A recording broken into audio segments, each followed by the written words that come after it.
I must say that I didn't know about this. Like, when I went to Canada to study, my intention was go study, return back to my home country. And I will be talking about travel abroad secrets. And in this particular video, I'll be sharing with you how international students are able, first, international students, I mean anyone who goes abroad to study, right? How international students are able to secure permanent residency and citizenship in Canada particularly. Okay? In Canada particularly. I'll be sharing this with you, and I'll be talking about how an international student can secure permanent residency and citizenship after their study and also before their study. So I'll give you these two routes, okay? Now, before I go on to show you what I have for you today, I want to talk about a disclaimer. I'm not an immigration lawyer, okay? I'm not an immigration lawyer, but every single thing I'm going to be talking to you about today can be verified at the Canadian government website, okay? Or you can also book an appointment with an immigration lawyer, a Canadian immigration lawyer, pay their consultation fee for maybe 1 hour to still hear the same thing I want to talk to you about today. So be aware of this disclaimer, alright? But everything I'm going to be talking to you today about is going to be from what happened to me personally and from the experiences of other students that I met in Canada.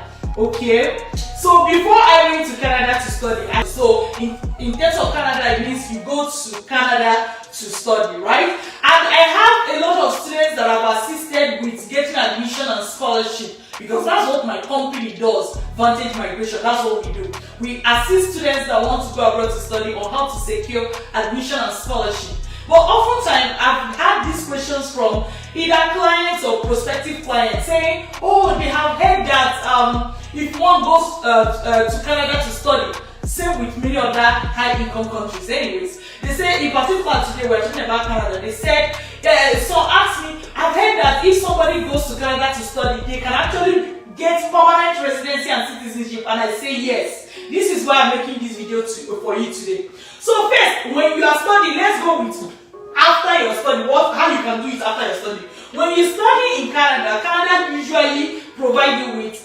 post-graduation work permits, which means a work permit given to you after you graduate, right? And the aim is that so that you're going to work in Canada, gain experience. Usually, depending on the province where you did your studies, when you work for 6 months to 1 year, right, you qualify to apply for permanent residency under what is called the Canadian Experience Class. You can Google this, called Canadian Experience Class.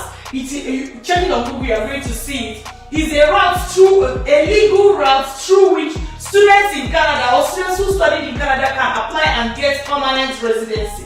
I always joke that except you're a serial killer, trafficker, drug or human trafficker, or one of those bad things, except you're one of those bad persons, your application is usually approved.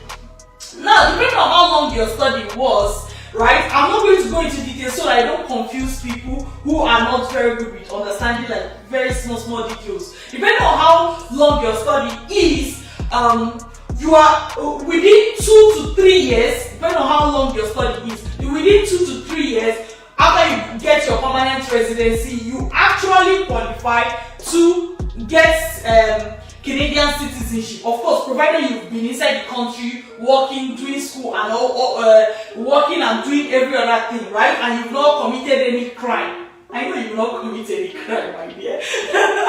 You're a good person. So, provided you are going about your normal business like a normal good person, good girl or good boy that you are, 2 to 3 years later, you qualify for citizenship. This is how it works. Legal, there's no headache. Some people say, so who is qualified? Don't work. Like, read it, Google it, read the details online. You will see that normal people like me and you qualify for it, right? Except you have some very peculiar cases, like very peculiar cases. It could be anything. You stole while you're in Canada, you probably will be deported, right? Nobody wants to keep a thief. You know what I mean? Anyway, this is the route through which you do it after your study. But some people that come to Canada, let's say you are coming for your PhD, or you are coming for your masters. If you are going for your PhD, maybe you have masters already, or you have any professional degree like medicine, pharmacy, optometry, law, veterinary medicine, chiropractic, I call optometry, like about 6 of them like that. So if you have any of those professional courses, or you have a masters, you actually qualify to apply for what is called the express entry. Okay, express entry for skilled workers. Check it again online. Check it, Google it.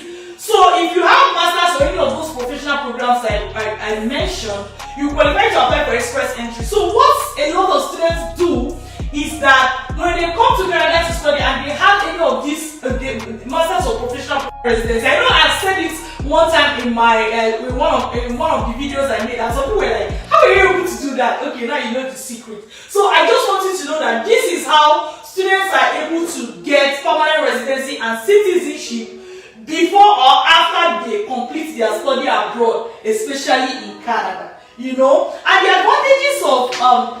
the advantages of coming to Canada to study, or coming to Canada through the study route, is that while other people come and they're struggling to integrate into the system, when you come through study, now you have Canadian study experience, right? And a lot of companies prefer to hire people that studied in Canada instead of just people who studied elsewhere and just came. You see, I say prefer, it doesn't mean they don't hire others, right? So you see that a lot of what happens is that when you come to Canada via the study abroad route, you actually have a lot of advantages, more than somebody who just came to Canada directly.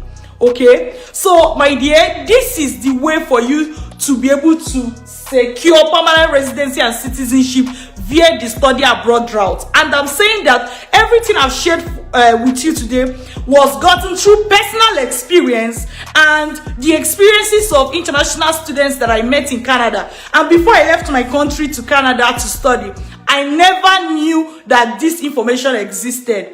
I am not an immigration lawyer. I will say it again. I'm not an immigration lawyer. If you need to see an immigration lawyer, please look for them online and book appointments, okay? And everything I've said, cross-check it with what you can find in the the Canadian government website. All right? So this information is provided to you for free.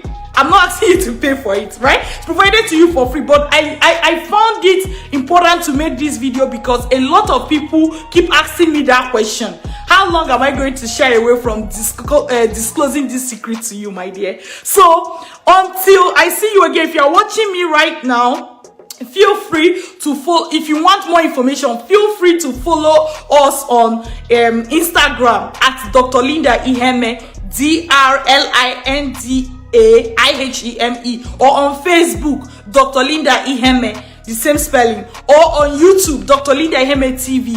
Or if you have a particular question you need me to answer for you for free, please send me an email. My email address is drlinda@vantagemigration.ca. That's the name of our company. So DRLINDA@vantage, VANTAGE,